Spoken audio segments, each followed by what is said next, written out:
저는 한 장비업계에 한 25년 정도 있는 것 같아요. 사업도 한 22년 정도 차 벌써 시작됐고요. 그래서 사실 아날로그 필름 시대부터 이렇게 디지털까지 넘어온 이 음악을 조금 끌 수 있을까요? 네. 뭐 하여간 그렇게 해서 시작한 사람인데 어떻게 하다 보니까 디스플레이까지 이렇게 오게 됐네요. 그래서 빨리 진행하도록 하겠습니다. 그래서 설치 사례부터 바라볼게요. 처음부터 기술 뭐 칩셋이 어쩌고 막 얘기할 거보다 제가 볼 땐 사례를 쉽게 가자. 그래서 사례부터 갔어요. 빨리빨리 진행하겠습니다. 일단 기본적으로 우리가 아까 서두에 말씀드렸던 16대구 기본 탑, 이건 뭐 누구나 이해할 수 있는 사례잖아요. 그죠? 그 다음에 듀얼 탑이 있어요. 듀얼 탑은 이런 거예요. 사각지대가 많거나 아니면 굉장히 와이드하거나 뭐 이런 것도 있고, 또 하나의 활용 방법은 이거죠. 좌와 우를 달리 쓰는 거예요. 예를 들어 하나는 중계하면 하나는 PT하면, 그렇죠? 그럴 수도 있죠. 그 다음에 둘 다 중계하면 혹은 둘 다 PT하면 이렇게 할 수도 있죠. 어쨌든 이런 활용 방법이 대표적으로, 그리고 십자가를 또 절대 못 되는 교단에서는 이 방법도 추천할 수 있죠. 방법이 어쩔 수 없잖아요.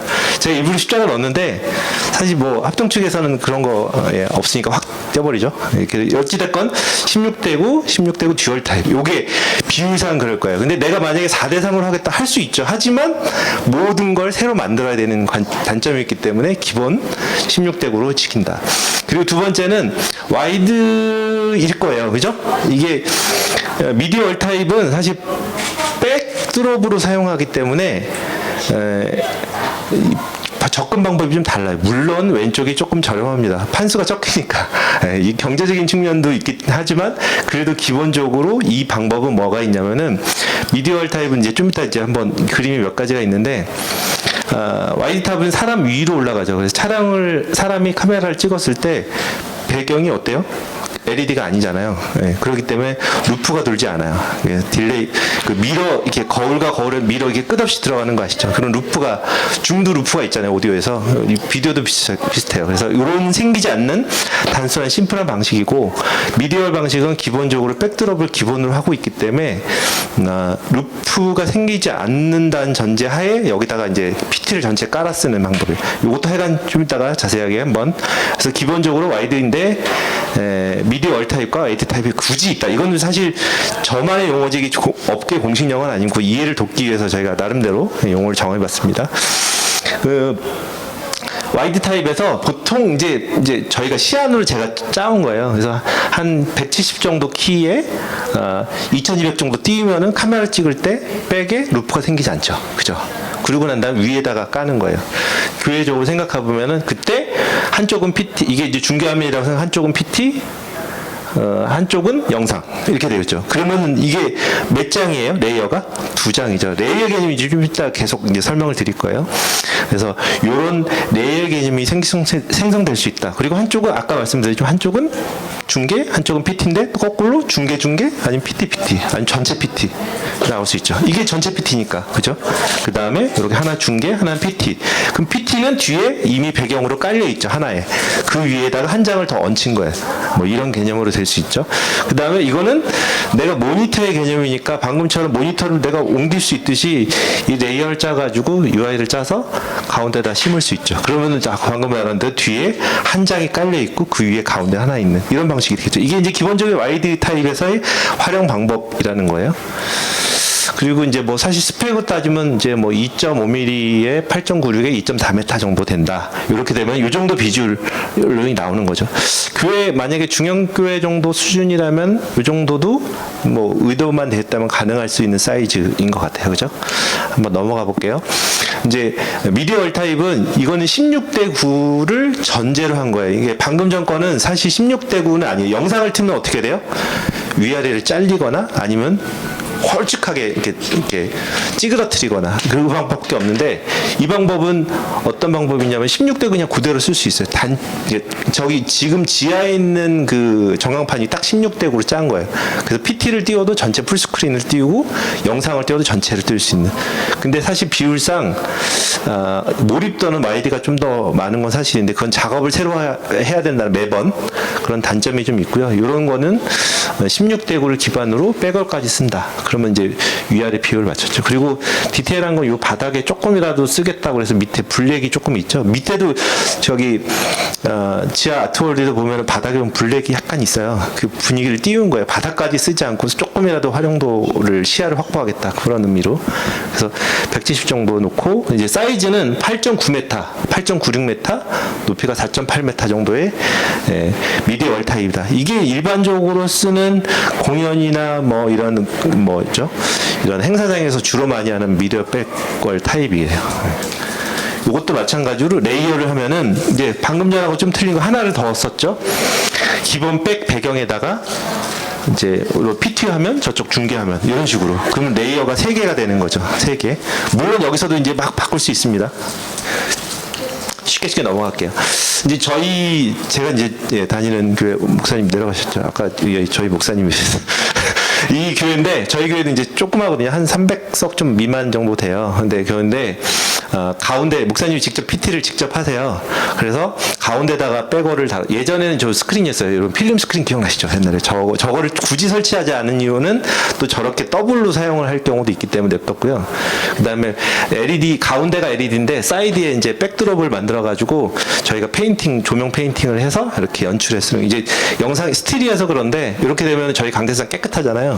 강대상에 이제 옛날에는 크리스탈 거대한 강대상이 존재했다면 요즘에는 굉장히 이렇게 투명하게 보이는. 왜냐면 백드롭이 배경이 보여야 되는데 가운데 뭔가 거대하면 가리잖아요. 그래서 아주 얇고 아크릴로 된 투명한 강대상을 써서 이제 목사님이 헤드셋 쓰고 두 손으로 자유롭게 그 영상을 잠깐 보시면은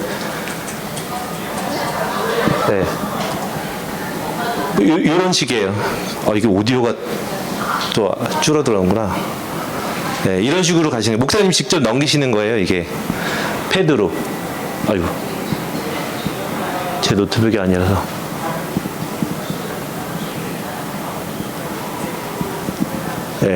목사님이 직접 패드로 넘기세요. 강대상 보면 굉장히 투명하죠. 왜 그냥 뒤에 백이 보여야 되기 때문에. 이게 기본 구성이에요. 그래서 노트북은 앞에 놓고 목사님 패드를 보시고 다음 페이지를 리드하면서, 그러니까 보고 있는 게 아니라 리드하면서 나가는 게 좀 다른 방법이죠. 이제 오후 때는 이렇게 프레지를 사용하시고 저희 오전 때는 이제 키노트를 갖고 이제 설교를 하시는데 이런 방법을 쓰고 있다. 뭐 이해가 좀 되시죠? 아주 간단하죠. 이건 백드롭 방식이에요. 근데 이게 일반적인 방법이에요. 저희 사이즈는 뭐 예산이 한계가 있으니까 가운데만 하고 저 바닥도 조금 최대한 살리기 위해서 띄었죠. 그 양쪽에. 인치로 따지면 이게 인치수가 우리나라 이게 개념인데요. 해외에서는 인치수가 아니라 스퀘어미터로 그냥 계산을 하긴 하는데 우리나라적으로 얘기하면 이게 한 200인치 좀 안 될 거거나 200인치 정도밖에 안 될 거예요. 그 개념이 조금 달라요. 그러니까 48, 좀 이따 그건 설명을 한번 드릴게요. 그러니까 우리나라로 얘기하면 한 200인치 정도 된다 생각하면 되는데 개념이 조금 달라요. 이게 16대 9는 아니에요. 오히려 또 저희는 비율보다, 왜냐면 저희는 목사님이 매번 사이즈를 바꿀 수 있는 능력이 되시니까 그거는 16대 9는 중요하지 않았고 오히려 시야적으로 자그마한 금액에 해결할 수 있는 뭐 어떤 방법이 있겠냐 해서 이제 비주얼적으로 사이즈를 채우다 보니까 저 방법을 택한 거죠. 하지만 여기서 이제 중요한 거는 백드롭으로 쓴다면은 뒤에서 넘겨줄 수도 있지만 목사님 직접 저렇게 패드로 넘길 수 있다. 뭐 그 정도 분위기라고 보시면 될 것 같아요. 일단은. 그리고 이 방식은 또 양쪽으로 하는 방식. 이게 일반적인 공연에서 제일 많이 쓰는 방식이긴 해요. 그렇잖아요. 가운데가 백드롭 있고요. 근데 양쪽에 PGM이 있어요. 여기 보시면은 중계 화면이 나가잖아요. 그리고 가운데 쪽에서는 백드롭이 있죠. 그래서 백드롭에 이제 프로프리젠터에 이제 백드롭 가사가 나가면서 뭐 패턴이 나가면서 촬영하는 데는 전혀 지장 없고 촬영과 상관없이 PGM으로 중계 화면이 좌우로 나가는 이런 구조죠. 이해 가시죠? 이 방법은 좀 돈이 많이 들지만 어찌됐건 가장 안정적으로 쉽게 운영할 수 있다. 이렇게 보시면 될 것 같아요. 그리고 나머지는 이제 일반적인 저희가 사례인데 뭐 이렇게 저렇게 양쪽으로 듀얼로 하는 방식도 있고요. 저게 가운데다가 크게. 근데 대부분의 교회는 예산 문제도 있고요. 또 스피커의 문제도 있기 때문에 가운데다 그냥 한 장씩 그냥 놓고 16대 9로 가는 게 일반적이에요. 그리고 16대 9를 벗어난다는 건 이미 디자이너나 그걸 오퍼레이터 할 수 있는 그 뭔가를 만들 수 있는 사람이 좀 존재한다 이렇게 보시면 접근 방법이 맞고요. 일반적일 때는 16대고 왜냐면 자료를 다운받아서 바로 쓸 수 있으니까 그죠? 그렇지 않다면 매번 좀 바꿔야 되잖아요. 아니면 좀 변형이 일어나거나 하기 때문에 이 방식을 취하고 있다 그러거든요. 이 이제 몇 가지 사례가 있는데 예를 들어 여기 성령교회 여기 같은 경우는 친구가 탔잖아요. 꽉 채우고 싶어 하셨어요. 근데 딱 보시도 알겠지만 사이즈가 작아요. 크지 않아요. 그러면 어떻게 피치 수가 굉장히 커야 돼요. 아니, 촘촘해야 돼요. 그래서 1.8로 꽉 채웠어요. 그리고 저희 같은 경우는 교육부인데 크지는 않아야 되는데 좀 와이드하고 실제로는 굉장히 이게 보이세요?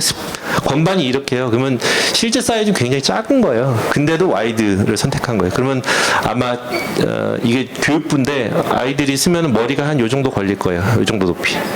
예. 여긴 촬영이 문제가 아니라 섰을 때 시야적으로 몰입감을 느끼기 위해서 이렇게 서 있으면 이 배경으로 패턴을 돌릴 수 있는 그런 구조로 설계를 한 거죠. 나머지는 그냥 사례이고요.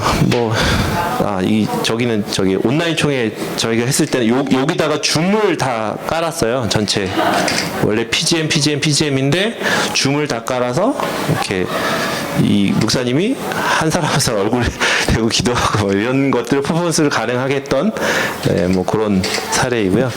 요건 스튜디오인데 제가 이제 몇 가지 하나 돌려드릴게요. 요게 이제 사실 별 해상도가 약간 좀 작아서 아쉬운데 이 케이스가 뭐냐면은 LED의 활용 중에 하나가 뭐냐면은 XR 요즘 들어보셨죠? 뭐 그 확장현실 증강현실 AR 있습니다. 하여간 XR 하는 게 있는데 뭐냐면은 여기가 이제 그 파주 쪽에 CF 찍는 스튜디오인데 배경에다가 XR을 틀어놓으면 사실 우리가 생각하는 뭐 XR 스튜디오는 뭐 1, 2억이 아니라 뭐 거의 100억 가까이 되는 이제 투자금이 들어가요. 근데 그렇게 할 수가 없잖아요. 그래서 전 단계의 LED를 갖고 테스트해 보자. 그래서 뭐냐면은 이를 상상해 볼게요. 이제 테스트도 물론 그렇게 했어요. 골프장이에요. 골프장 씬을 좀 찍고 싶어요. 근데 골프장에 나가려면 로케 모델 물론 촬영팀 그다음에 로케 섭외부터 시작해서 뭐 조명 뭐 다 붙어야잖아요. 모든 출장비, 시간, 에너지 너무 많이 들잖아요. 근데 끼케 서버 인서트는 한 컷, 뭐 한 3초, 1초 이렇게밖에 안 쓴단 말이에요. 그래서 여기다가 백드롭에다가 골프장 배경을 깔고 바닥에다가 골프 실제로 잔디하고 소품 놓고 뭐 이렇게 해서 한 컷을 딱 쓰는 거예요. 근데 과연 그게 이질감이 있냐 없냐 그게 관건이잖아요. 그거를 자연스럽게 하는 게 확장현실 XR이고요. 근데 XR 전 단계로서 인서트를 따보자 했을 때 이게 되냐 안 되냐를 갖고 실제로 저희도 뭐 약간 뭐 의심을 했지만 결과적으로는 잘 써먹고 있는 대신 화질이 좀 좋아야겠죠. 굉장히 화질이 좋아서 이질감을 이게 진짜처럼 보여야 되고 거기서 중요한 포인트 중에 하나는 LED도 물론 LED지만 조명이에요. 실제로 야외 이 실제 광과 이런 가짜와 진짜의 경계선에 이렇게 살짝 서 있어야 되기 때문에 그거를 잘 할 수 있어야 된다. 그래서 이거 갖고 테스트 촬영만 거의 일주일 동안 계속 본사하고 얘기해가지고 LED를 얼마큼 자연스럽게 하느냐. 그다음에 조명 감독 붙고 촬영 감독 붙고 실제로 모니터 보고 이제 감독들이 컨펌을 해줘야 되니까 이걸 상업적으로 실제로 쓸 수 있느냐. 뭐 예를 들어 뭐 유튜브 정도 수준이 아니라 우리 그 지상파에서 보는 이런 CF 쪽에서 쓸 수 있냐 없냐를 갖고 했는데 실제로 이제 잘 사용하고 있는 국내 최초의 사례인 것 같아요. 그래서 이런 것도 실제로 활용하고 있다. 그래서 가끔 크로마키를 보면은 뭐 말은 이론적으로 했는데 실제로는 그렇지 않거든요. 굉장히 이질감이 생기거든요. 이거 가짜 티 확 나는 게 있거든요. 근데 가끔 CF 요즘 보시면은 이거 진짜 같기도 하고 아닌 것 같고 약간 그런 게 있어요. 그런 건 거의 XR이냐 이런 쪽으로 보시면 될 것 같아요. 이런 적용도 요즘 하고 있다. 이렇게 간단하게 하고 넘어가겠습니다. 그리고 이제 저희가 하고 있는 공연이나 집회 현장인데요. 이제 일부러 이제 몇 개 들어온 거는 이런 식으로 이게 오른쪽 왼쪽에 사람이 붙고 가운데 패턴 나오죠. 이게 누가 그러더라고. 미국 뭐 이렇게 공부하신 분이 왜 한국엔 왜 저런 방식을 많이 쓰냐. 제가 한참 생각하고 대답을 한 게 뭐냐면은 아이돌 문화가 발전해서 그런 것 같아요. 아이돌 문화는 어떻게 되냐면은 실제로 공연에서 이 개별을 원샷을 다 뒤에 이제 데포렌즈라고 하잖아요. 큰 스탠다드 렌즈를 갖고 쫙 한 사람당 팔로우를 해요. 그래서 그거를 직캠 문화 이런 거 아시죠? 들어보시죠? 그 비슷한 거예요. 그래서 한 사람이 팔로우를 해서 한 사람을 정확하게 자기 보고 싶은 것만 구현하는 그런 방식을 취하는 거예요. 그래서 저런 문화들이 우리나라에 좀 저런 디스플레이 구성이 많이 있는 것 같아요. 근데 요즘에 이제 그런 외국의 이런 예배팀들도 저런 것도 많이 사용합니다. 실제로 모입도가 있어요. 예를 들어 이런 거죠. 저희가 이제 저번 주에 끝난 집회인데 이 집회 메신저가 메시지를 할 때 이 말뿐만 아니라 표정이나 이런 제스처까지 포함해서 어찌됐건 소통의 도구로 활용하잖아요. 그때 캐치할 수 있냐 없냐는 굉장히 중요한 거예요. 근데 500석 이상 혹은 거의 근 1000석 가까이 되는 상황에서는 사실 몸짓 말고는 표정까지 읽는 데는 사실 한계가 있어요. 그죠? 근데 저런 식으로 원샷을 잡아놓으면 어떻게 돼요? 표정도 전달이 되죠. 감정 표현이 되죠. 네. 말뿐만 아니라. 그래서 그런 거는 굉장히 중요한 이슈가 될 수 있을 거고요. 저런 거 같은 경우는 저희가 이제 그 사랑의 교회 옛날 강남성전인데 커브드로 이렇게 커브드 전광판으로 저희가 설치해서 몰입감, 결국 이게 다 몰입감 때문에 그런 거거든요. 몰입감을 좀 해소한 그런 케이스다 이렇게 보시면 될 것 같고, 요거는 이제 조이코리아 지금도 아직도 하고 있어요. 이번 주까지 할 거예요. 호서대에서 하는 건데, 요번에는 이건 작년 사진이고요. 그래서 와이드하게 이게 한 15m, 16m 정도 될 거고요. 요렇게. 요게 지금 요번에 올해 하고 있는 요게 한 17m, 16m, 17m 정도 돼요. 거기에 이제 레이어를 짜가지고 좌우 중계 패턴 나가고 한 케이스예요. 그래서 전광판으로 꽉 차다 보니까 조명 넣을 데가 없으니까 레이어로 위아래로 다 이렇게 다 질렀던 그런 케이스. 예. 아, 여기 써있네. 17m. 네, 17m, 4.5m의 사이즈로 전광판으로 요즘에 이렇게 구현을 하고 있다. 네, 보시면 될 것 같아요. 이런 케이스. 이것도 어떻게 보면 백드롭이에요. 그죠? 근데 중계 화면이 어때요? 루프가 안 생기는 거는 카메라가 여기 찍히고 있는데 이게 패턴을 나가고 좌우에 중계화면이 나가기 때문에 루프가 안 생기는 거죠. 이것도 좀 이따 영상으로 몇 개 준비했으니까 한번 보시죠. 그래서 이제 활용은 대충 뭐 케이스는 다 나온 것 같아요. 교회에서 쓰는 아주 전형적인 16대부터 시작해서 뭐 종류별로 몇 개 나왔는데, 이거는 사실 뭐 이렇게 표준은 아니고 그냥 제가 이해를 돕기 위해서 뭐 나름대로 이름 붙여보고 유형을 나눠본 것 뿐인데, 어찌됐건 그걸 좀 인지하고 그러면 조금 더 이제 기술적으로 들어가서 LED 전광판 그 뭐 소자부터 시작해서 이런 얘기를 한번 조금씩 한번 해보겠습니다. 이거를 좋아하실지 안 하실지 좋을지 모르겠어요, 저는 사실. 근데 일단은 하겠고, 별로다 그러면 조금 이렇게, 얼굴로 표시해 주시면 제가 적당히 넘기겠습니다. 한번 해볼게요. LED는 아시겠지만 우리가 아는 이런 그 램프 타입의 동그란 LED가 있어요. 실제로 뭐 이런 식당 같은 데 가면 간혹 이렇게 입간판처럼 해놓은 게 이런 알루된 LED가 있잖아요. 있는데, 요즘 우리가 많이 쓰는, 교회에서 쓰는 거는 SND 타입이라고 해서 좀 칩이 좀 달라요.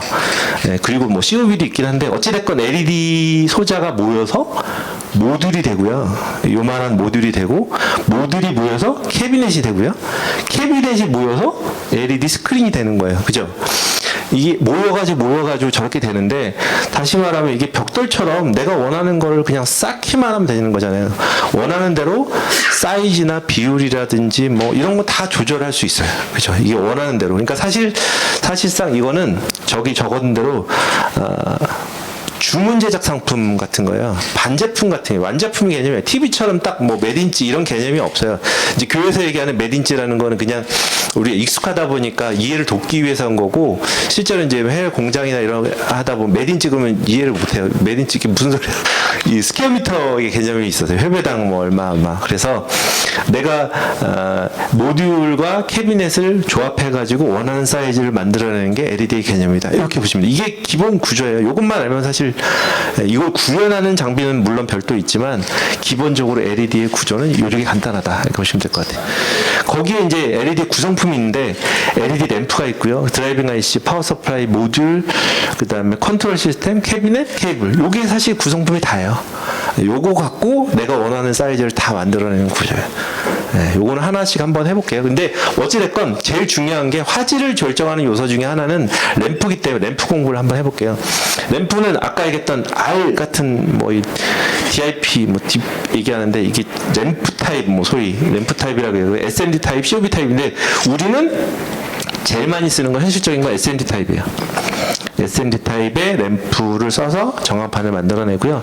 COB는 요즘에 굉장히 코엑스 같은 데 보면 이렇게 기둥에 붙어 있는 게 간혹 COB도 있어요. 물론 GOB도 있긴 한데 COB를 간혹 쓰긴 해요. 이제 너무 촘촘한 거 쓸 때는 COB를 쓰고 대부분 다 SMD를 씁니다. 뭐 그런 게 있고요. 뭐 이렇게 생겼다고 이렇게 하는 거예요. 그래서 모여가지고 이렇게 램프를 한다 뭐 그런 얘기고요. COB는 좀 관심 가져볼 필요, 상식적으로 좀 관심 가지면 좋아요. COB는 아마 곧 이제 이런 게 있어요. 상식적 이제 좀 정보인데 COB 공장이 중국의 LED 공장은 엄청 많거든요. 정말 엄청 많아요. 근데 COB 공장은 중국에 지금 한 5개밖에 없어요. 실제로 조그만 회사가 만들 수 없는 규모의 사이즈예요. 그래서 한번 투자해 놓으면 대규모 대량으로 투자를 해야 되는 거기 때문에 COB를 만들 수 있는 공장이 많지 않다. 그만큼 기술도 어렵고 대규모 투자가 일어나고 그건 무슨 얘기냐면은 고화질 있잖아요. 아주 고화질의 전광판을 내가 원하는 대로 만들 수 있는, 옛날에 뭐 마이크로 LED 나오기는 아직은 조금 대중화가 좀 시간이 걸릴 것 같고 현실적으로 우리가 쓰기에는 SMD인데 그래도 COB가 요즘에 1.5나 1.2대까지는 이제 많이 사용할 것 같다. 여기 곧 몰려오고 있다. 아마 1년에서 2년 사이에 COB가 막 넘어올지도 모르겠어요. 네. 그렇게 되면 지금보다 화질이 더 좋게 아마 그 관리가 좀 편한 상태로 오지 않을까 이런 생각을 하고 있습니다. 그래서 이제 피치 얘기 계속했는데 피치를 얘기해 볼게요. 사실 굉장히 간단해요. 이게 잘못된, 옛날에는 실제로 뭐 이렇게 했다고 하더라고요. 썰이에요. 뭐 업자들이 이렇게 했다고. 근데 정확한 거는 칩과 칩 사이의 간격이에요, 그냥. 그러면 예를 들어 칩이 멀면 멀수록 어떻게 도트가 막 이렇게 커지는 거잖아요. 그러면 작으면 작을수록 좋아지는 거잖아요. 그래서 그 간격이 몇 밀리냐. 그래서 2.5냐, 뭐 3mm냐, 뭐 1점대냐, 요거를 갖고 얘기하는데, 보통 교회에서 뭐 요즘에 대중화돼서 많이 쓰는 게 2.5, P2.5, 이게 2.5mm 간격이고요. 요즘 또 조금 더 많이 쓰는 거는 이제 1.8mm 정도 되고요. 근데 지금 우리가 지하에서 봤던 게 몇 mm 정도 될까요? 한번, 네? 1.8이요? 1.8이면 저 정도 사이즈면 해상도가 너무 커서 쉽지는 않을 것 같고요. 지금 밑에 보니까 제가 보기엔 3mm 정도 될 것 같아요.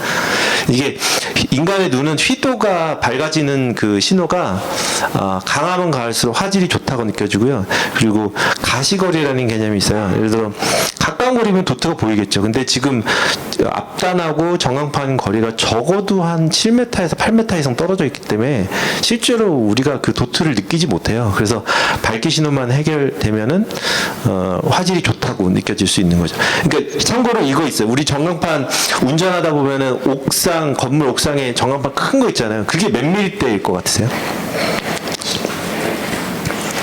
어차피 찍어도 돼요. 상관없어. 찍어서 말씀하셨대요. 한 10mm 정도 때 돼요. 예전에는 뭐 16mm도 많이 썼는데 요즘엔 화질이 좋다 하는 거는 한 10mm 정도 돼요. 근데 우리가 교회 쓰는 건 뭐예요? 2.5mm예요.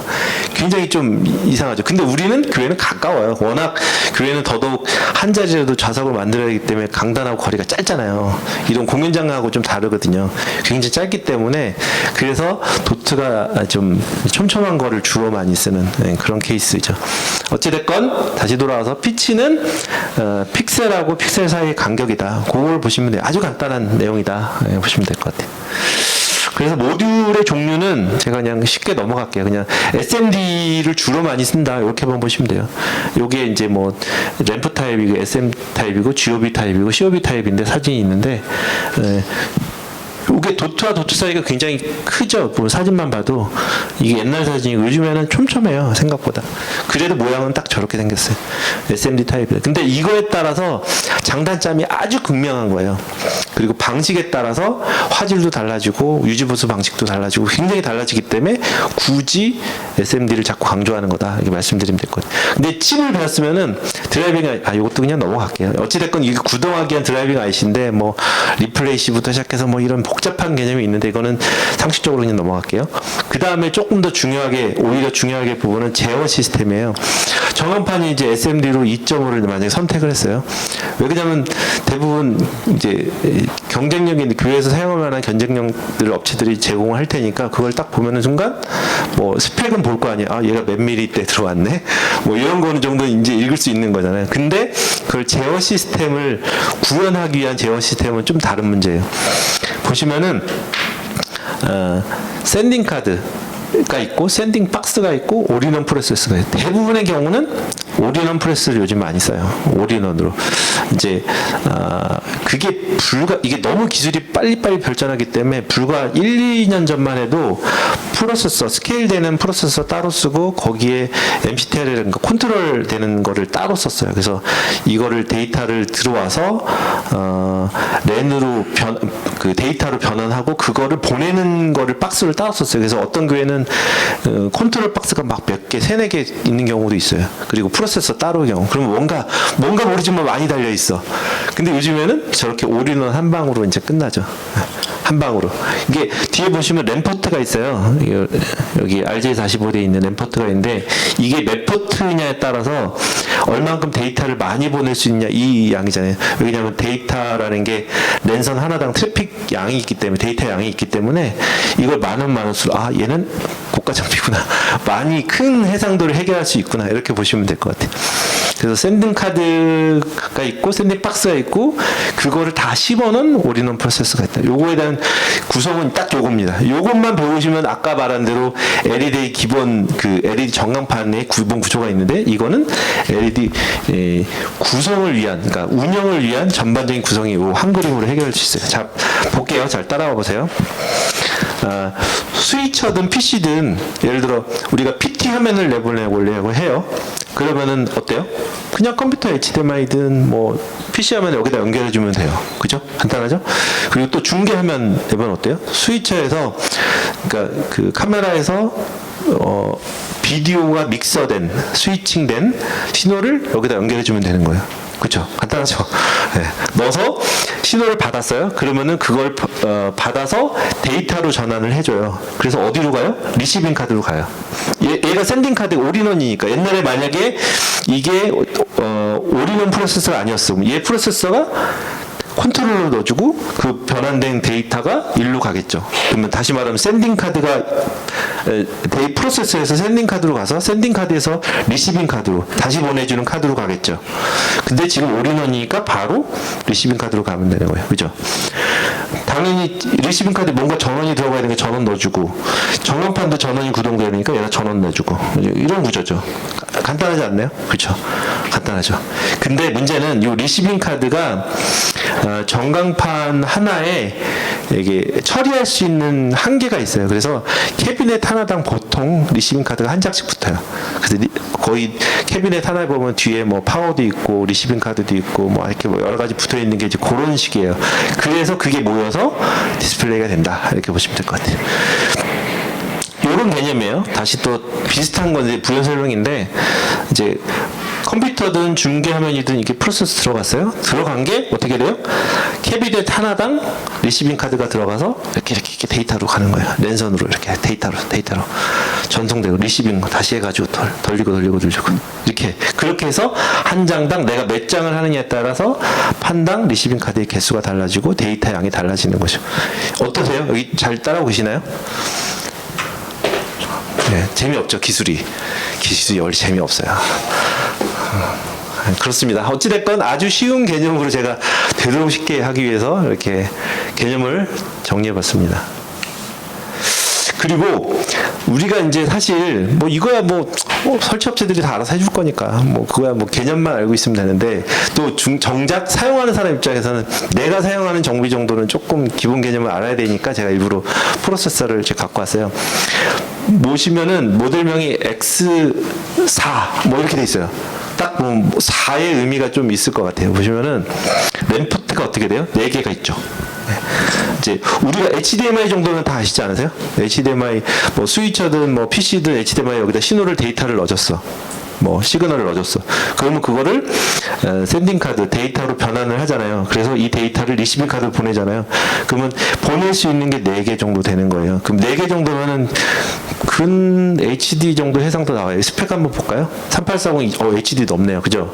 이 정도의 데이터를 구현할 수 있다. 4포트짜리가. 거기에 이제 프로세서에서 기능이 뭐 컬러 레인저먼트 있고 뭐 어저스먼트 있고 그래서 효과 뭐 세츄레이션 브라이트 뭐 이렇게 해서 조절할 수 있는 거 색깔을 뭐 이렇게 조절할 수 있고 크기도 조절할 수 있고 크기도 이렇게 스케일 자를 수도 있고 그다음에 누를 수도 있고 위치도 보정할 수 있고 뭐 이런 기능이 프로세서에서 기본적으로 하는 거예요. 근데 아까 얘기했던 4포트짜리가 이 정도다 보시면 될 것 같고요. 여기 보시면은 이제 받을 수 있는 입력 포트도 4포트짜리에서 기본 기능 중에 중요한 중에 하나예요. 보세요. CVBS 뭔지 아세요? 옛날 아날로그 컴포지트 여기 8 NTSC 이걸 아시는 분들은 좀 그렇죠. 연식이 되죠. 흐뭇합니다. 그래도 제가 옛날 사람이라서 VJ 같은 경우도 아날로그 RGB라고 하는 그 VJ 방식이 있고 그 다음에 이제 HDMI 2포트, DVI, 뭐 USB 이렇게 돼 있죠. 그래서 요걸 갖고 셀렉트할 수도 있어요. 여기에서 나는 뭐 HDMI 2개니까 스위처 하나, 뭐 외부 신호 하나에서 여기서 선택하면은 신원에다가 전환할 수가 있죠. 그죠? 요렇게도 할 수 있어요. 요 파일을 받아갖고 저걸로 컨트롤로 나가는 그런 개념이에요. 자, 근데 숫자에서 보면 어떻게 40포트짜리예요. 그러면 뭐 해상도가 그죠? 크죠? 딱 봐도 좀 있어 보이죠? 네. 그래서 이제 요 정도로 40포트짜리 뭐 이게 몇만이냐 26 뭐 어쩌고 하여간 뭐 되게 높은 것 같아요. 그래서 해상도 큰 거를 구현할 수 있는 거예요. 요런 정도. 이렇게 되면은 포트도 중요하지만 제가 이제 말씀드리고 싶은 레이어의 개념이에요. 아까 이제 서두에 막 이렇게 레이어 막 얘기했잖아요. 이게 활용하고 굉장히 밀접한 영향이 있거든요. 비싼 거는 레이어가 사실 없거나 아니면은 뭐 2개, 3개밖에 안 되는 경우인데 이거는 지금 6개 레이어를 쓸 수 있다고 하잖아요. 왜 6개인 것 같아요? 예? 캐비넷이 6개라고요? 인풋이 이거 그거 아닌데 레이어의 우리 포토샵 정도는 하시죠? 포토샵에서 레이어 개념 아시죠? 겹칠 수 있잖아요, 그죠? 쌓을 수 있다. 그렇죠. 이미지를 쌓을 수 있는 거, 6장을 쌓을 수 있는 거예요. 내가 원하는 UI를 짤 수 있는 거예요. 이거를 뭐 포트는 뭐 이 해상도 높은 거 다 받을 수 있다 뭐 자기 자랑하고 있는 거고 이거를 보면 딱 갑니다. 이 저번 주에 제가 아주 따끈따끈한 거 갖고 왔으니까 이게 전체 패턴. 얘가 지금 제가 캡처해서 약간 이미지가 그런데 전체 패턴이고요, 그죠? 쪼갰지만 실제로 하나의 이미지, 그죠? 패턴이죠. 그 다음에 두 번째는 어떻게 돼요? 저거는 패턴에다가 좌우는 중계화면, 그죠? den지 중계화면이 어떻게 해요? 카피죠. 또 더블이죠. 네, 그리고 요거는 어떻게 돼요? 좌우 패턴이고 중계화면이죠. 그죠? 저거는 어떻게 돼요? 중계화면인데 더블에 가운데 또 다른 중계화면. 네, 이런 식으로 제가 원하는 레이어를 구성할 수 있어요. 이거 레이어는 어때요? 하나예요. 그냥 한 장이잖아요. 저건 어떻게 돼요? 배경에다가 우리 셀로판지처럼 뒤에 배경 이미지를 깔았어요. 그 위에다가 하나 얹혔어요. 그러면 레이어 몇 개요? 2개. 그죠? 요건요? 이것도 2개예요. 저것도. 뭐 이런 개념이에요. 이게 레이어의 개념이에요. 근데 이거를 응용하면 실제로 굉장히 많이 사용할 수 있어요. 한번 영상 한번 볼게요. 이 오디오가 나와야 되는데. 볼륨이요? 네.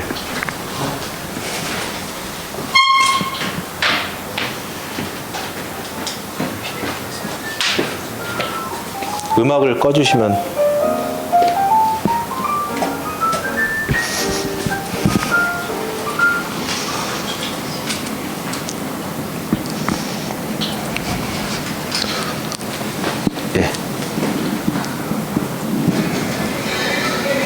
보시면은 레이어 뒤에 패턴에 깔고 중계하면 나가죠. 근데 통으로 패턴 나가죠. 그죠? 청년 캠프라서. 네. 근데 이제 또 하나 보시면은 자막도 한번 보세요. 자막이 가운데 나가죠. 근데 이제 중계화면이 조금 빠지면은 자막을 중계하면, 그러니까 왜 그러냐면은 저희가 또 상단에 올렸으니까 밑으로 내리면 우리 하단처럼 하면은 앞이나 시야에 다 가리잖아요. 그래서 그거를 또 좌우로 빼거든요. 이걸 미리 레이어를 만들어 놓고 프리셋을 만들어 놓고 붙이는 거예요. 가운데 중계하면 나가죠. 네, 자막은 좌우로 빠지죠. 네. 뭐 이런 식의 구성이에요. 영상 스위칭을 직접 다 하시는 거예요? 그렇죠. 이제 현장에서는 중계 스위처가 따로 있고 영상 스위처가 따로 있고 영상 감독 따로 있고 중계 감독이 따로 있어요. 그래서 이것만 하는 사람이 따로 있어요. 오퍼레이터가 붙어야 돼요. 그래서 좌우를 붙고 좌우 패턴에 중계 그 전체 패턴 뭐 이런 식으로 이제 몇 가지가 있어요. 전체 패턴. 그러면 또 다시 가운데가 자막 나오는. 네, 뭐 하여간 이런 식의 간단한 레이어 개념이 맛보기 정도는 할 수 있죠. 아주 간단한 구성이긴 해요. 그죠? 근데 이게 쪼개서 그렇지 실제로 통으로 하면 나가면은 그냥 어차피 그 레이어 개념으로 똑같이 쓸 수 있어요. 와이드면 더 구성을 할 수 있고요. 그리고 영상도 보면은 요게 16대 9가 아니잖아요. 가로로 우리는 찍고 있는데 그 화면에다가 마킹을 해놓고 난 이렇게 찍을 거야 해놓고 거기에다 앵글을 맞춰놓으면은 여기 들어올 수 있죠. 그리고 우리는 이걸 사람을 찌그러뜨린 게 아니라 크롭을 해버린 잘라버린 거죠. 그렇게 나간 거죠. 네. 그런 식으로 구성할 수 있다. 활용 방법은 굉장히 많은 거예요. 요것도 그냥 활용 방법인데 한번.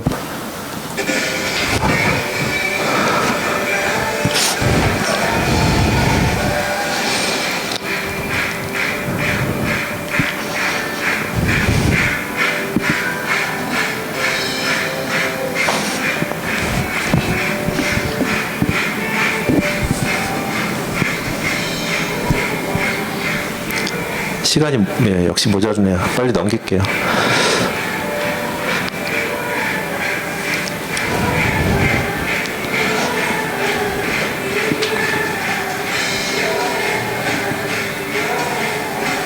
뭐 하여간 중계하면 나오죠.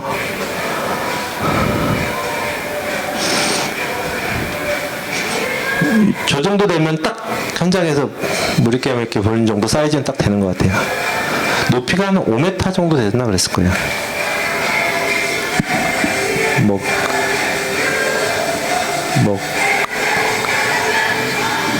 끝나고 난 다음에 탁 패턴 바뀌고 이제 머리감 쫙 달려 뭐 그렇습니다. 뭐 가고 그 다음에 시스템 구성 이제 제가 사례 발표를 한번 할 거예요. 그러면은 이제 뭐 활용도 알았는데 그러면 실제로 교회에서 어떻게 설계하는지 우리는 어떻게 적용할지 이에 대한 부분 사례를 한 크게 2가지 정도 제가 그냥 했거든요. 16대는 워낙 쉬워서 그냥 넘어갈게요.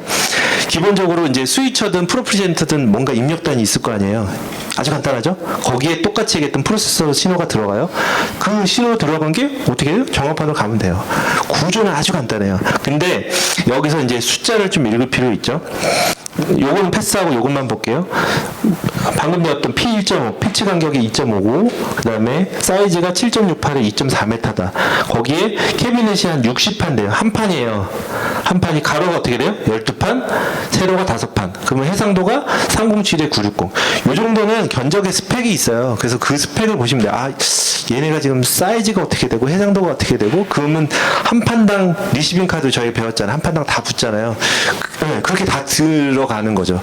그러면 그게 스페어 파트가 과연 있는지 없는지 뭐 이런 것도 스펙을 딱 보시면은 대충 이제 스펙을 읽을 수 있는 거죠. 상대방은 이제 대화가 되는 거죠. 구성되는 겁니다. 그래서 요것도 약간 와이드 구성이잖아요. 볼게요. 요 캐비넷으로 인스톨용 캐비넷으로 요 정도 이제 실제로 치안을 저희가 짜본 거예요. 요 정도 되는 거예요. 분위기 나오는 거예요. 아까 7몇 m에 이렇게 되면은 요 정도 분위기 나오죠. 여기도 교회 보면 엄청 큰 교회는 아니잖아요. 대신 저 정도 올렸다는 거는 이제 높이를 저래서 조절했다는 거는 아까 와이드 방식처럼 사람이 원샷을 찍었을 때 루프가 안 생기는 단계. 그거를 최소 단위로 잡은 거죠. 대신 와이드를 저렇게 할 수도 있고, 예를 들어 나는 PT의 16덱을 절대 포기 못한다. 그러면 여기를 영상을 자를 수도 있고요. 그죠? 이렇게 쓸 수도 있는 거 당연히. 이렇게 쓸 수도 있는 거. 이건 이제 원하는 대로 레이어를 쓸 수 있다. 레이어 개념 이해 가셨죠? 굉장히 간단한 이 2개짜리 레이어는 이제 뭐 우습죠. 그죠? 제가 잘하고 있는 거죠, 지금. 그래서 스펙이 보통 이제 견적서에 나온 스펙들이 캐비넷 수량이 몇 개냐, 캐비넷 사이즈가 어떻게 되냐, 그게 몇 판이야? 이렇게 나오는 거고요. 스크린 사이즈, 해상도, 화면 비율, 뭐 프로세서는 뭐 쓸 거야, 뭐 드라이빙 IC 뭐 이런 식으로 이제 스펙이 나온다. 보시면 될 것 같아요. 우리가 이 앞부분에 얘기했던 램프가 브랜드고 SMD 타입이냐? 여기 SMD 써 있어요. SMD 이것도 참고로 하시면은 SMD 그 칩셋 하나 안에 2하나냐 1515냐 1515는 사이즈가 작으니까 아무래도 칩이 작을 거 아니에요. 그래서 칩이 같은 면적의 칩이 크면 어떻게 해요? 훨씬 더 밝고 좋겠죠. 돈도 비싸고. 그게 스펙을 읽는 방법 중에 하나. 실제로 1515 쓰는 경우도 있고 2하나 쓰는 경우도 있어요. 원가가 좀 다르거든요. 저런 거 못 읽으면 어찌됐건 뭐 스펙을 못 읽는다. 설계 두 번째 사례. 이건 좀 대형 사이즈. 밑에 지방에서 좀 이렇게 큰 교회 중에 하나인데 굉장히 크죠. 예. 높이가 2.88인데 가로가 25.6m. 와, 엄청 크죠. 예. 뭐 하여간 그래서 40포트짜리 씁니다. 뭐 이 정도 카이에다 했는데 뭐 이렇게 백홀을 쓰겠다 이거예요. 뒤에 원래 여기는 기존에 사용하던 거기에다 백홀을 쓰는 거예요. 이렇게 저희가 설계를 잡아봤는데 안타깝게도 저희는 떨어진 PT이기 때문에 마음껏 하고 있습니다. 그래서 이렇게 쓰고 있는 케이스예요. 근데 보시면은 구성도 요거를 이제 공부를 하시면 재밌죠. 여기는 스위처를 쓴 거예요. 현장에서도 내가 레이어를 자유롭게 하려면은 소프트웨어를 쓸 수도 있는데 이런 하드웨어 스위처를 쓰면 돼요. 그러면은 즉각적으로 이 컨트롤 패널 쓴다는 건 즉각적으로 대응할 수 있어야 되는 거잖아요. 뭐 다음 씬이 어떤 씬에 확 바뀌어야 돼. 그럼 소프트웨어에서 들어가서 메뉴 들어가서 뭐 이렇게 바꾸고 이건 불가능하잖아요. 현장에서 바로바로 스위칭을. 그래서 이건 중계 스위처가 아니라 이 영상용 스위처라고 보시면 돼요. 이런 현장에서 조금 사이즈가 있는 공연에서는 다 이런 영상용 스위처를 따로 씁니다. 그래서 이제 PT 아까 했던 프로프리젝터든 아니면 뭐 중계화면이 여기 스위처로 들어가서 그게 프로세서로 들어가서 그거를 여기까지 멀리 보내야 되잖아요. 램포트를 그걸 뭐 수십 미터 날아가는 게 불가능하니까 감당하는 그 해상도가 있거든요. 아까 얘기했던 데이터의 한계가 있잖아요. 그래서 정원판 앞에다가 붙여놓은 광까지는 광 케이블로 가는 거예요. 세 개 다. 멀리 광 케이블을 보내고 거기서 랜더를 이렇게 붙는 거죠. 대충 이해가 되시죠 이제. 예. 이런 식으로 설계를 구성한다. 이렇게 보시면 이 사이즈가 큰 거는 다 가능하죠. 이건 다 필수할게요. 그리고 프로프리젠터는 굉장히 이게 정판 활용하는데 중요하기 때문에 제가 그냥 참고로 그냥 넣어드린 거예요. 프로프리젠터 안 쓰시는 분 혹시 있어요? 두 분 나머지 다 사용하시는 거죠? 아니면 모르실 수도 있는 거죠. 프로젝터가 생각보다 자막기이긴 한데 이제 방송에 쓰는 자막기는 아니게 이름에서 보면은 그러니까 프레젠테이션 할 때 쓰는 용도라고 보는 거예요. 현장 라이브용으로 보시는 거고 방송에서는 사실 잘 안 써요. 예. 근데 워낙 그 사용하기 좀 편하고 액티브하니까 요즘 솔림 현상으로 교회에서 많이 쓰는 거고 데이터도 요즘 워낙 많고 하는데 이런 거죠. 예를 들어 이런 레이어도 짤 수 있고요. 그 다음에 이런 식으로 프롬프터 역할을 차장팀이나 메신저들이 볼 수도 있고요. 그 다음에 송출도까지도 이렇게 볼 수도 있네요. 그러니까 최종 PGM 하면 패턴 내거고 뭐 이렇게 뭐 패턴 막 영상 나오고 거기다 자막을 넣을 수도 있고요. 그 다음에 스테이지 모니터 차장팀이나 메신저들이 볼 수 있는 모니터도 구현할 수 있고요. 유튜브 송출도 보시면 어때요? 사이즈가 다 다르죠. 이거를 컴퓨터 하나에서도 가능하게 한다. 이게 프로젝트의 역할이기도 해요. 그리고 패턴 내보내는 것도 좀 더 액티브하고요. 요거의 간단한 개념만 잡고 있으면 장점을 아시면 될 것 같습니다. 그래서 저희가 이제 사실 이거는 뭐 무료에서 그냥 제가 그 광고하는 건데요. 프로 콘텐츠는 프로프리젠터 그 미국 사이트에서 운영하는 유료 사이트인데 미디어 클래스는 공짜예요. 저희가 만들어 놓고 그 디자인 예배 템플릿을 만들어 놨기 때문에 다운 받아서 그냥 그 텍스트만 수정해서 바로 쓸 수 있도록. 현재 한 예배 디자인 50가지 유형별, 그러니까 날짜별, 유형별, 뭐냐면 연령별, 어린이 예배, 뭐 소위 작년 예배, 뭐 그 다음에 절기 예배 이런 걸 해가지고 디자인 만들었으니까 그렇게 다운 받으셔서 광고 한번 하고요. 그 다음에 케이스 한 2개 정도 영상 보여주고 마칠게요. 이거는 요거는 좀 사전에 좀 설명을 한번 하고, 아이고, 예. 뭐냐면은 보여드릴 거는 그 음악 하시는 분들 계신지 모르겠지만 MTR이라고 혹시 들어보셨어요? 멀티트랙 레코더가 있잖아요. 요즘에 라이브를 할 때 예배도 마찬가지긴 한데 일반 공연에서는 사운드를 꽉 채기 위해서 멀티로, 그러니까 미디나 아니면 녹음하는 거를 멀티로 현장에서 플레이를 해요. 그러면 그 싱크를 맞춰서 거기 위에다가 연주를 하거나 노래를 하거나 뭐 이렇게 하게 되는 그런 구성이에요.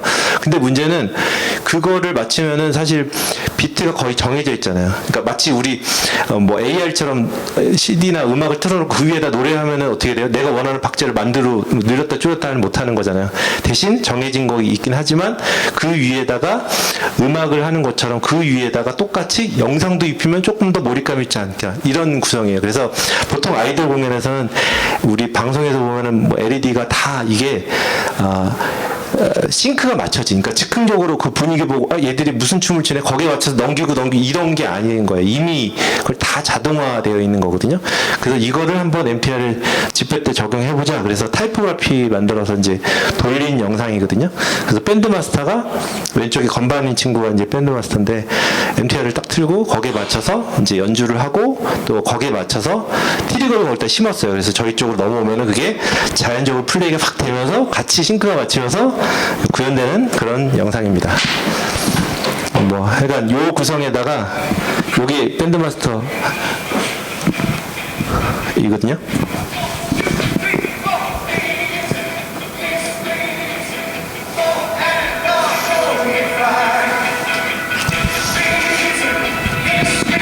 이걸 손으로 넘기면 싱크를 못 맞춰요. 이게 이런 건 이제 타이포그래피이기 때문에 저희 중계는 안 쓰죠. 쑥 하는 거예요. 근데 실제 오퍼레이터는 저희 밴드 마스터 보면 손이 놀죠, 거의. 거기 입힐 때만 입히는 거예요. 나머지는 다 아니까. 그리고 토크백으로 계속 토크하는 거예요. 뭐 다음에 뭐 들어간다, 뭐 들어간다. 인이어로 요즘에 토크백을 다 하시는 거 아시죠? 밴드들은. 그래서 밴드 마스터가 다음 구절 뭐 어떻게 들어간다 다 얘기하고. 아까처럼 여기 인도자가 감기 몸살과 개인적인 상으로 인해서 몸이 안 좋아서 굉장히 힘들어하는, 이렇게 타이포그래피로 작업할 수 있다. 실제로 이게 이제 해외 뭐 유명한 예배팀들 뭐 자세히 보시면 여기 MTR을 써서 타이포그래피 쓰고 있구나. 전광판 저렇게 하고 있는 게 눈에 보입니다. 플레인 쉐이커스도 우리 내한 공연할 때는 사실 다 이걸 썼어요, MTR을. 근데 국내에 있는 예배팀들은 이제 적용 사례가 그렇게 많지는 않고요. 저희도 이번에 처음, 저번 주에 끝난 집회 처음 적용을.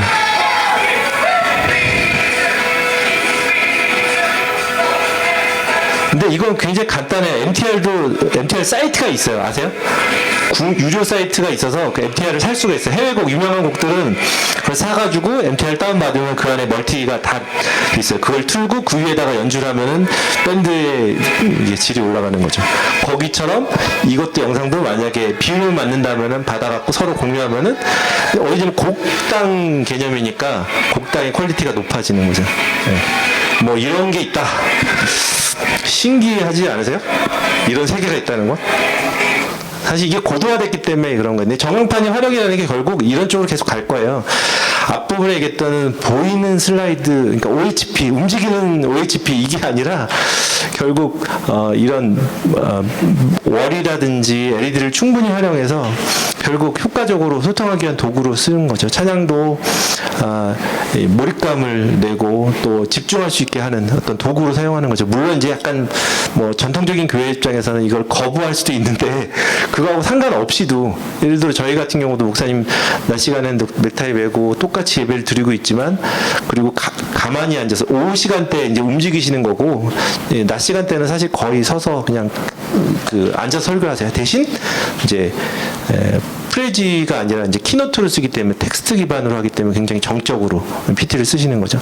그렇게 쓰는 거는 결국 예배를 돕기 위한 도구로, 그다음에 찬양을 위한 도구로 이렇게 쓰는 거다, 이렇게 보시면 될 것 같습니다. 그래서 사례까지 쭉 달려왔고 제가 시간이 쫓겨서 너무 죄송한데 어찌됐건 이렇게 마치도록 하고요. 좀 Q&A 또 뭐 있으시면 잠깐 하고 마칠까요? 예. 오늘 말씀해 주신 거 잘 들었습니다. 저희 교회에서 겪는 문제를 좀 여쭤보려고 하는데, LED 전광판을 사용하고 있고요. 그 강단 원샷을 잡을 때 뒤에 화면 깨짐 현상이 있거든요. 이거를 뭐 카메라 문제인지 아니면 LED 문제인지 좀 어떻게 해결하는? 모아레일 수도 있고요, 스캐닝 라인일 수도 있는데 실제로 그 XR이라든지 이런 그 백어를 놓고 카메라 감독이 어떻게 쓸 때 쓰냐면은 그게 이제 복합적인 요인이에요.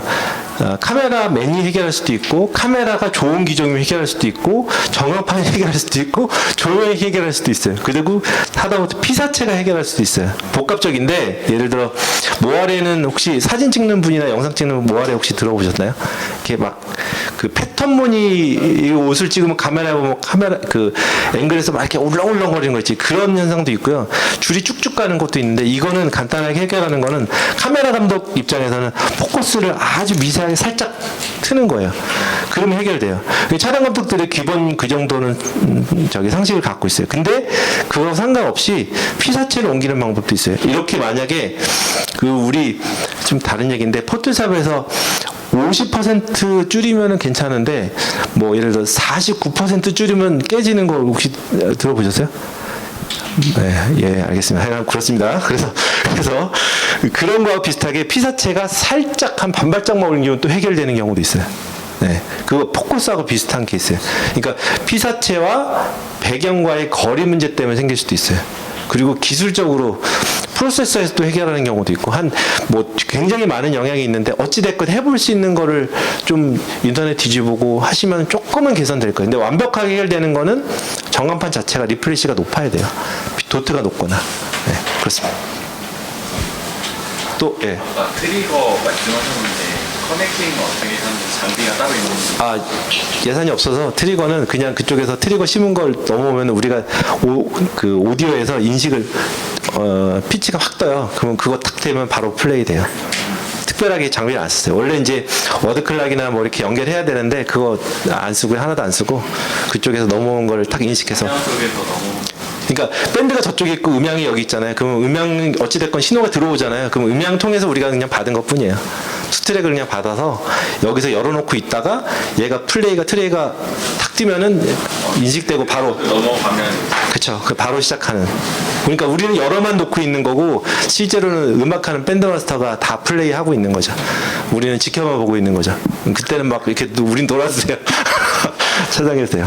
그게 영상 그 컨트롤러에 있는 기능인가요? 영상에 그런 소프트웨어 기능이 있어요. 저희는 이제 Vmix를 썼는데 뭐 레졸룸이나 뭐 아레나 뭐 이런 게 있어요. 그런 거는 또 워낙 또 비싸고 하니까 Vmix는 굉장히 간단하잖아요. 그러니까 Vmix는 뭐 제일 싼 거는 뭐 8만 원인가 9만 원도 있으니까 가능하죠. 그렇습니다. 여기까지 할까요? 예. 감사합니다. 수고하셨습니다.